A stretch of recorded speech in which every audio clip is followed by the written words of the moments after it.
Hi, cat. Come and get some mango, baby.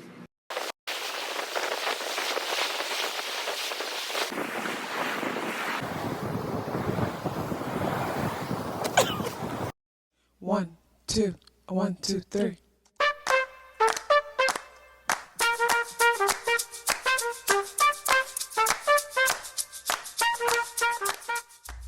Self-awareness is a superpower. My name is KathyLaDonna. Welcome to Soul and Vibration.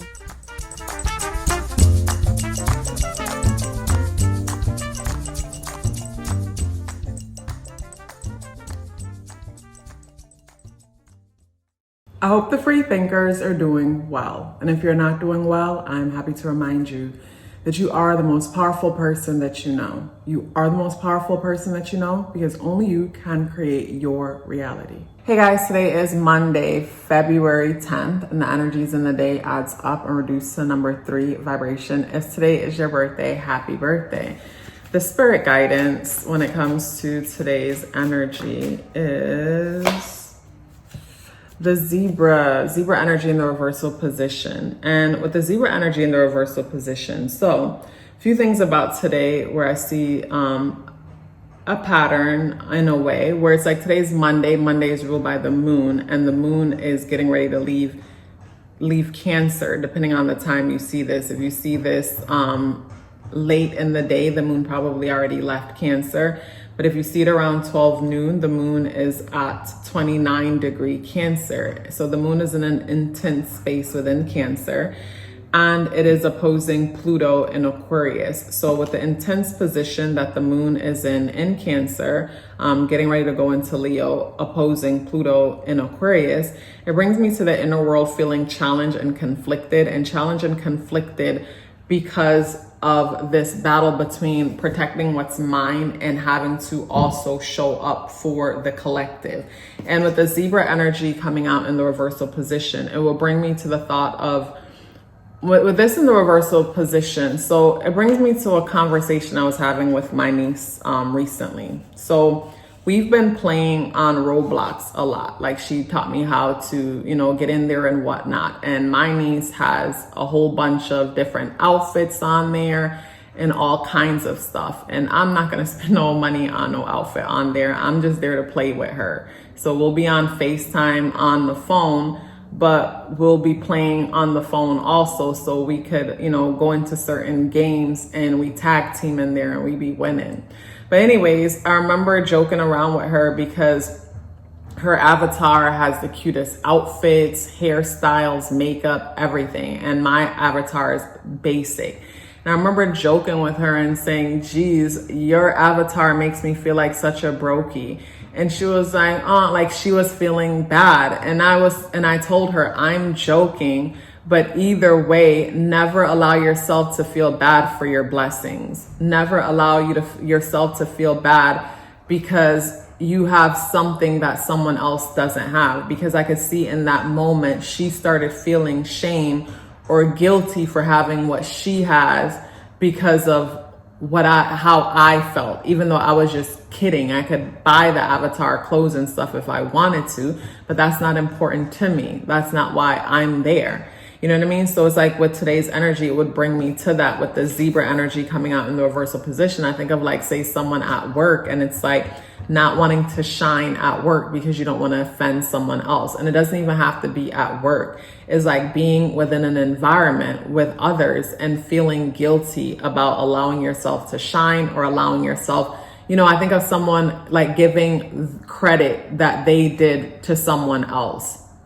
Giving away their credit or not embracing their credit, not embracing their win, not embracing their uniqueness out of fear of someone else not feeling good about what it is that you have. And it's like, you have to work on that. I remember there was a time when I used to downplay everything because, like my niece who's only 8, but I was an adult doing this. I used to downplay everything because I didn't want people to not like me. Because, maybe whatever I had and they didn't have it, I didn't want to be disliked. So I would downplay things. Yeah, I didn't want to be disliked, or I didn't want to seem like a show off. Because growing up, they used to always say show off brings disgrace, but there's a difference between showing off and being proud of your blessings. And I remember there was a point when I would play everything down and keep everything a secret and act like everything isn't a big deal, even though I was proud of myself or proud of it. And I remember coming across something, I don't remember how it was worded, but it was something to saying something like, you know, when you speak about and show other people how the Creator has blessed you, you're showing them that those blessings are possible. Like, I don't remember how it was worded, but that's how I remember feeling it. So it's like when we downplay ourselves, it's like we're confirming to the ones who believe that this life is doom and gloom. Because I believe we live in realities within realities, where two people could be living in the same house, grow up in the same household, but they have totally different memories of the childhood. One could feel like it was horrible and I had to escape the household. Like, you know, by the time they turned 18, they left, never came back. Where the other was like, it was so great, it was so warm. And it's like two totally different experiences. Just like we could be living here on earth and one person is in hell because of, you know, how they choose to see the world and what they're focusing on. And then the other person is straight living in heaven. And it just is what it is. But I think of, like, say the person who feel like they're living in hell because of the stories that they choose to tell, the way they choose to perceive things. It's like to hear more stories and, you know, to see more things that confirms that that's not doing anybody any good. Or imagine the person that believes that they're living in hell, but then someone that they know, someone that they grew up with, are experiencing great things. I feel like that could be a motivator to that person, and to hide the good things that happen to us, or to hide the good things about us, or downplay the good things about us. I don't think we're doing anybody any good. Like, I'm not saying for someone to go out and just be bragging, because I feel like the people who go out of their way to brag or let you know what's happening with them is because some way, somehow they see you on some form of pedestal, and they need to let you know that, you know, they're just as good as you, or things are happening for them too. Or it could just be that they're insecure and they need to let everybody know that, you know, that they're more than how they appear, because they might have a low self-image, you know. So there's a difference between bragging and owning the blessings and the good things that happen for you and happen to you. And that's something that, you know, I push with my niece. Never feel guilty about your blessings. Never feel guilty about your blessings.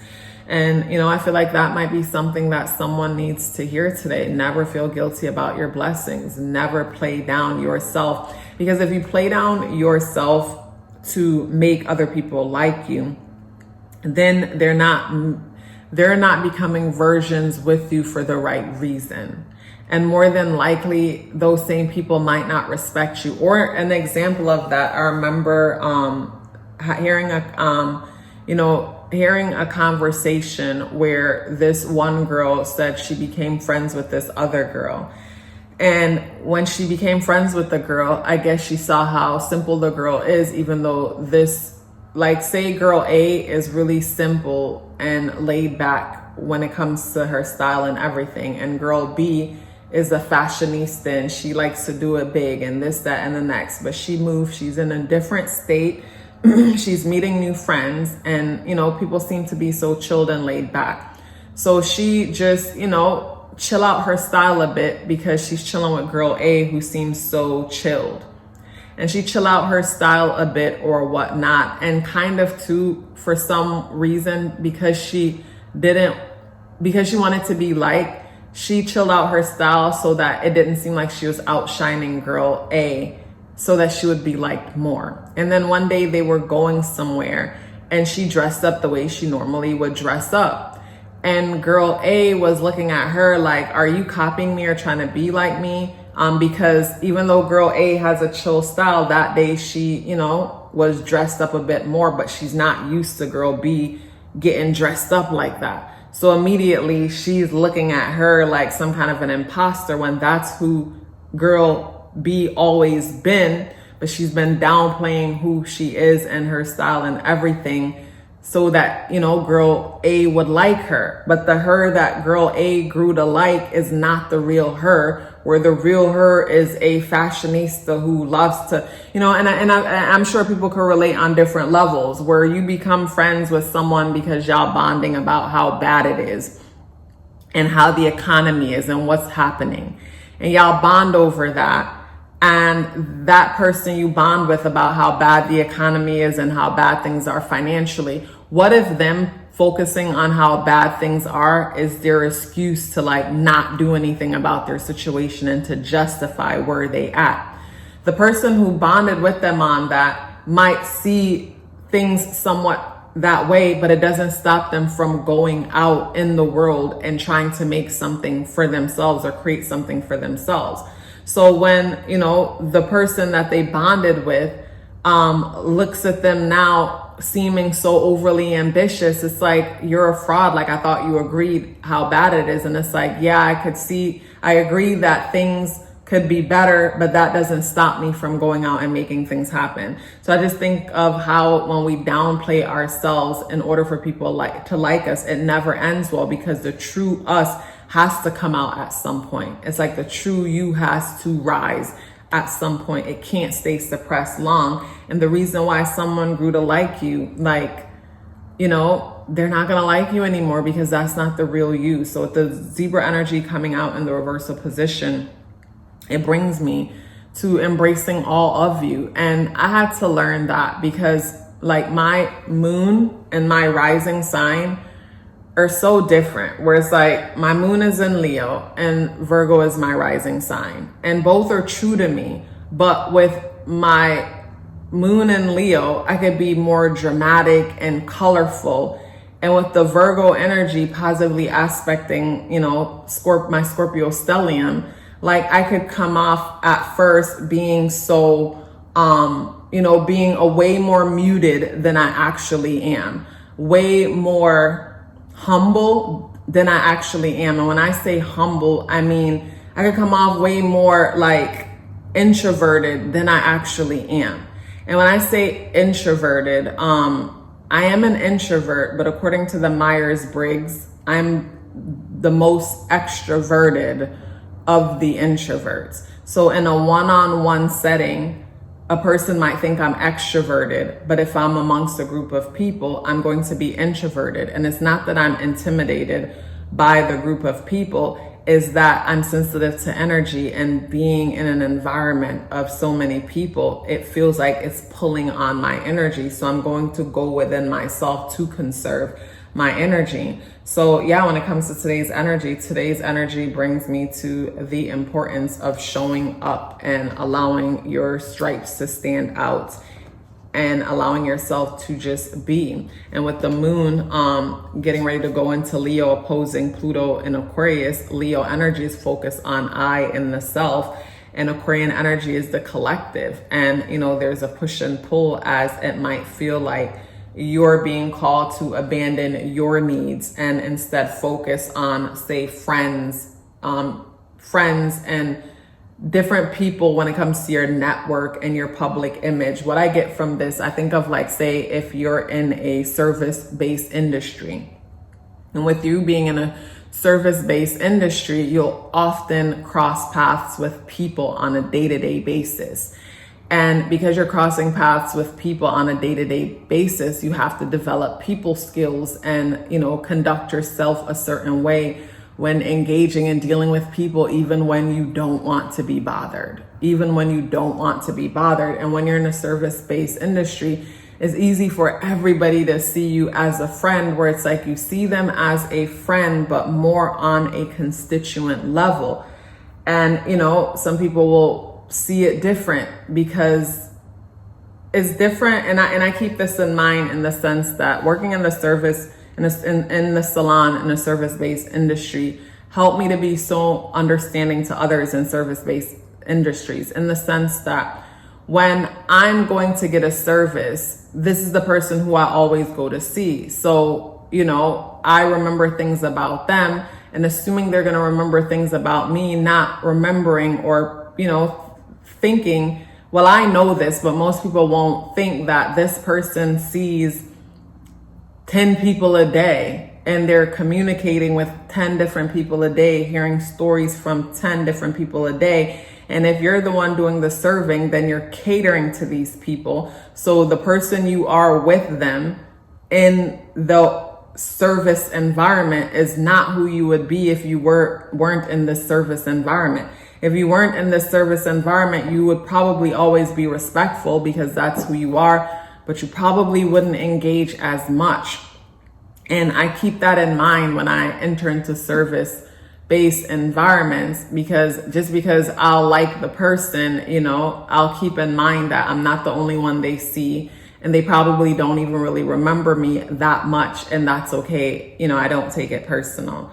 So when it comes to today's energy, there's something about that also, because the day energies in the day adds up, reduced to number 3 vibration, and the number 3 is very social, playful energy. Moon leaving Cancer, the moon is focused on nurturing self, but it's going into Leo, where we're even more nurtured by ourselves, and being opposed by Pluto and Aquarius, where say the moon in Leo would bring me to the example I gave about the service-based thing, where the moon in Leo, it would be the service person, and Pluto and Aquarius is, you know, the different people that that person cross paths with. And then the opposition, where it feels like it's either like there's a push and pull between me and them.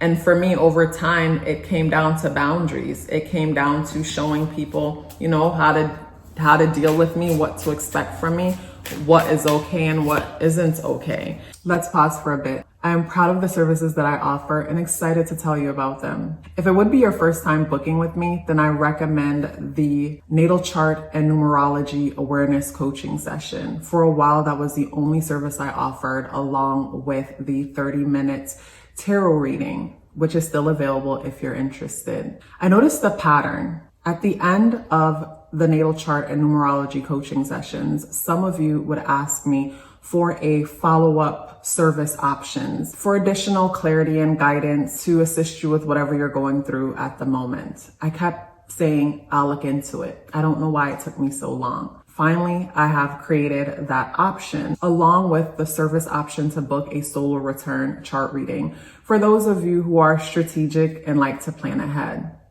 Everything you need to know is within the description box below. Let's get back into the video. And we have the Queen of Cups energy in the reversal position. And with the Queen of Cups energy in the reversal position, it brings me to say mismanaging one's emotions, or not being emotionally stable, or dealing with our emotions properly when it comes to something. So I feel like when it comes to today's energy, something could come up that could cause some of us to overreact or overreact and overthink. It will bring me to the thought of, like, say me being in the salon, and there's some clients that I won't forget because they're regulars, and regulars doesn't necessarily mean that they come every week, but say in the span of 5 years, 10 years, they come at least once a month, or they come because I'll have some clients that can't afford to come regular, but if it's their birthday, if it's the holiday, if it's something important, I'm who they're coming to. But I won't see them on a regular basis. They might have someone else that they go to on a regular basis because the person's more affordable. But if it's a big event and they want to show out, like, they're going to come to me. But I'm going to remember them because over a span of time, like, they've been consistently coming. And then it might be a person where they came, and when they came, like, you know, whenever I have a client in the salon, like, when a person comes in, they have my undivided attention. Like, I'm not the kind of person that believes in being on the phone while my client is there. Like, once my client sits in the chair, they have my undivided attention. If they want to talk, they could talk because there's nothing in my ear. So we can talk, but if they don't want to talk, we're going to sit there and listen to some music. But, you know, we're in each other's presence. I feel like that's a part of the service, it's a part of the experience. So there might be a person, they come in and we have the best conversation. It was great. But like maybe some time passed and I haven't seen them in a long time, and they come and they look different and they're like, you don't remember me, you don't remember my name. I remember the face, but I don't remember the name. And they could take it real personal, and it's like, hey, I'm seeing a bunch of people every day, where you're coming in and you're just seeing me. So I feel like with this Queen of Cups energy, some of us could find ourselves in a situation where we feel offended because it felt like the treatment or something should have been different, where someone feels offended to you because they felt like something should have been different than what it was. And with this energy, it just feels like overreacting. It feels like overreacting and an imbalance when it comes to what it is that we need and what is expected of us. And for me, that's always an opportunity to reflect and look at boundaries. How could I, better teach people what to expect from me and the kind of interactions that will work with us and what won't work. Something about reflective energy today, because with the energies in the day adding up and reducing to number 3 vibration, it brings me to the thought of some impulsive thing, like someone saying something or something said and there's a misunderstanding, or someone kind of act too fast on something. And with the day being the 10th, big ego energy, like you're supposed to greet me a certain way, or I walked in and you didn't say hi.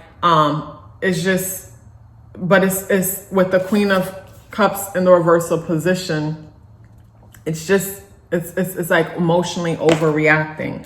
I'm a part of this and you didn't do this and you did it to some. It's that kind of vibe today. It doesn't have to be that for everyone, but there's definitely this push and pull when it comes to us and what we need and what others need from us. But on the positive note, I like that the moon is positively aspecting Saturn in Pisces, North Node, and Neptune. And what I like about that aspect is we're able to check ourselves. So yes, there's some kind of an emotional reaction that might be unnecessary about being seen. There's a emotional unnecessary reaction about being seen, but we're able to reflect and check ourselves. So that's always a good thing. It was a pleasure sharing this message with you. Before you go anywhere, please let me know you're here with me by dropping me a yellow heart in the comment box below. I look forward to seeing you tomorrow. Love yourself as if your life depended on it, because it does. Take care of yourself, and I look forward to seeing you in the next video.